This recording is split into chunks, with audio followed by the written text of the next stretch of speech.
வணக்கம் நண்பர்களே, நான் உங்கள் வேன் ஆடியோ, விழுப்புரம் முட்டத்தூர். இன்றைக்கி வந்து பார்த்திங்கன்னா இந்த மேக்னெட் சார்ஜிங் பண்ணுறது பற்றி தான் பார்க்க போகிறோம். ஏற்கனவே ஒரு வீடியோ போட்டிருப்போம். இதனால் புதுசாக நிறைய கிட்டுங்களாம் வந்திருக்கு, ரெடியாக இருக்குது. அதை வச்சு சரி என்ன ஒன்று மட்டும் டெமோ மாதிரி போட்டுடலான்னு சொல்லிட்டு வாங்க பார்க்கலாம். இங்கே வந்து பாருங்கள், ஏசி வோல்ட் வர்றது பாருங்கள். இது 4 பிரேக்கர் இருக்கும். 4ல் 1 டம்மி. இது 2வது பிரேக்கர் தான் மெயின் பவர் எல்லாத்துக்கும். பாருங்கள், எல்லாமே ஆன் ஆகிடும். இந்த 3வது பிரேக்கர் வந்து பார்த்திங்கன்னா இது இந்த காஸ் மீட்டருக்கு எவ்வளோ சார்ஜிங் ஆகுதுன்னான்றதை பார்க்குறதுக்கு. இது ஆன் பண்ணோம்னா நம்ம டிசி வோல்ட்டு ஏறும். இதற்கு பாருங்கள், டிசி வோல்ட்டு மீட்ரு. இது நம்ம ஆன் பண்ண உடனே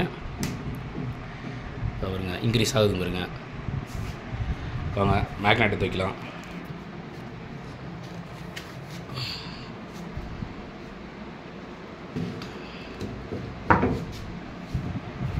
வச்சாச்சு. பாருங்கள், 3000 வந்து 4000 தான் அடிச்சிடலாம். இங்கே வந்து பாருங்கள், ஸ்கூட்டரை வச்சு பார்த்தாச்சு, ஒன்றுமே இல்லை. 4000 வோல்ட்டை தாண்டின உடனே நம்ம இந்த மேலே இருக்க பட்டனை வந்து ப்ரெஸ் பண்ணால் சார்ஜிங் ஆகிடும். இது வந்து பாருங்கள், 4000 வோல்ட்டை தாண்டிடுச்சு. வாங்க சார்ஜிங் பண்ணலாம். பாருங்கள்,